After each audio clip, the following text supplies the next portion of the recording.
Не может быть ограничен доступ журналиста к информации, представляющей общественный интерес, затрагивающей права, свободы и законные интересы граждан. Статья 4. Закон Кыргызской Республики о защите профессиональной деятельности журналиста. Достор, мына Кыргызстандын тарыхында биз азыр ТСЛТ компаниясында турабыз, складской помещениясында. Кыргызстандын тарыхында биринчи жолу ушундай көрүнүш болуп атат. Мөөнөт өткөн азык түлүктөр азыр ушул машиналарга жүктөлөт дагы. Анан буюрса фермага, анан полигонго кетет экен. Ушундай жакшы көрүнүш болуп жатат бизде. Ушул биздин Финполицияга рахмат айтып кетейин деген жерим бар. Рахмат айтып кетейин деген.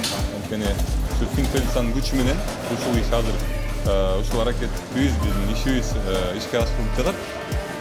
Ошол буюрса бул биринчи машина эмес, буга чейин 2-3 машина уже кеткен. Азыр дагы жүктөп жатат. Буюрса азыр полигонго барып, полигонго анан фермага барабыз, полигонго анан фермага барып, ошол жерден дагы кандай болуп бул нерселер жок кылынат экенин көрсөтөт. Бул Кыргызстанда биринчи жолу болду. Финполго жана негизде Финполго айтып кетер жерим да ТСЛТ компаниясына да рахмат айтам. Ушинтип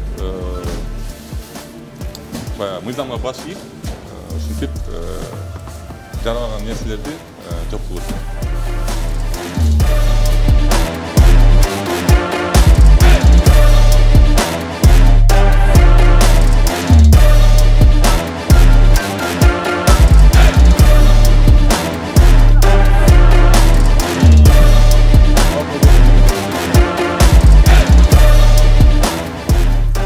Мынакей достор, бул машина Финпол менен опечатан экен.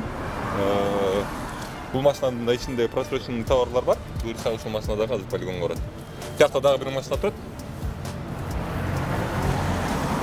Жолдун ар жагында дагы бир машина турат. Ушул менен буюрса дагы 2-3 машина чыгат экен. Булар бүгүн дагы бир жолу айтып кетер жерим, Кыргызстан тарыхында биринчи жолу ушундай көрүнүш жарабаган азык түлүктөр бүгүн ушундай болуп жок кылдыртылды.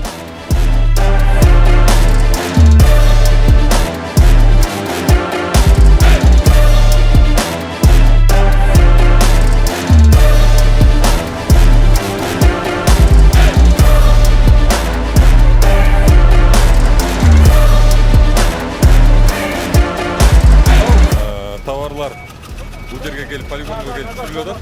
Азыр буюрса трактор менен тебелеп, баарын жабабыз. Анан көп баягы комментарийлерде кээде болуп калат, ушундай нерселер, муну жесе болбойт беле, андай мындай деген. Жок, муну жесе болбойт. Бул айланган нерселер, бул 2017-2018 жылы мөөнөт өтүп кеткен продукталарды.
Достор, мына силер көрүп аткандай эле дагы бир жолу кайталап кетчүмүн. Бул тарыхта биринчи жолу болуп аткан нерсе. Ушунча мөөнөт өткөн азык-түлүктөр бүгүн магазиндерге жетпейт. Биздин бала чакабызга сатылбайт. Ушинтип бул жерде тиги трактор менен азыр сөйлөшөт. Мунун баарын жана көмүп коюшат да. Фин полицияга рахмат, жана Дос АТБ компаниясына дагы рахмат айтып кетчүмүн. Ушундай баягы мөөнөт өткөн товарды ушинтип жоктотканда баардык ушул нерсеге салым кошкон элдерге рахматымды айтам. Мынакей. Буюрса, бул дагы Нисахи долбоорунун бирден бир жакшы көрүнүшү деп эсептейм. Баарына рахмат.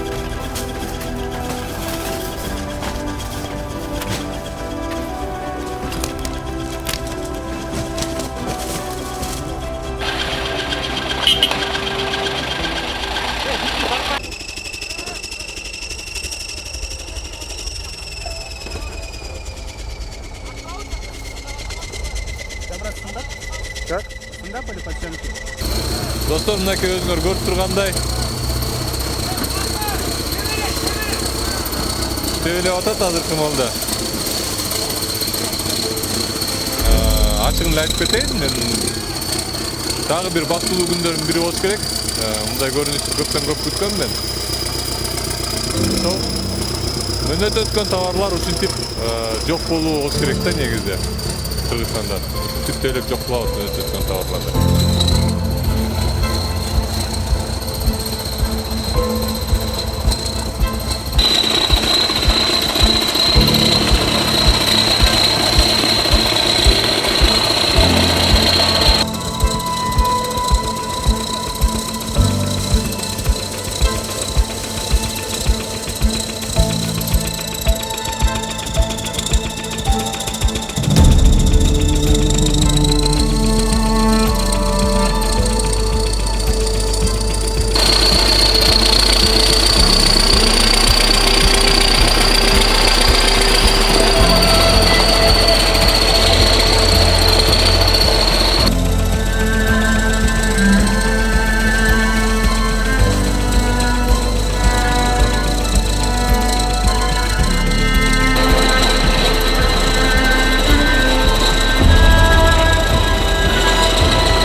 Вот туда он, да, вот здесь, Дробит, да? вот здесь будет дробить, да. Вот две дробилки. Две дробилки, да? Да, подаются, и здесь будем дробить. Гусям, рыбам, да? Рыбам, гусям. Рыбам сейчас мы, что рыбам, переговорим. Вот с формом. Брат!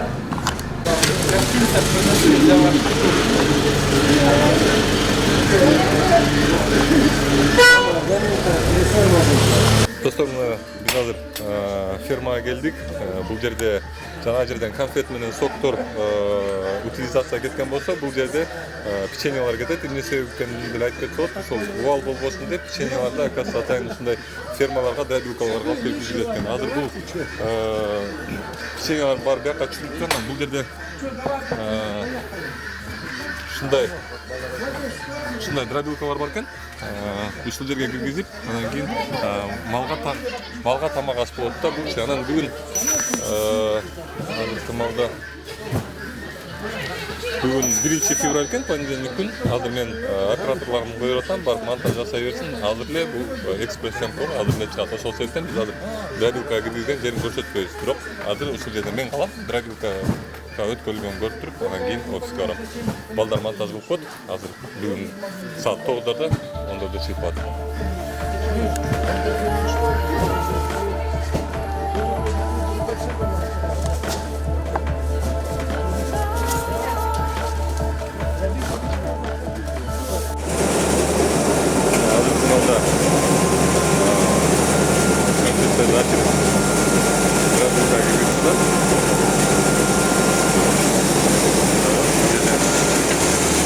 Пайдаланып, бұл жерден, бұл жерден чөткен.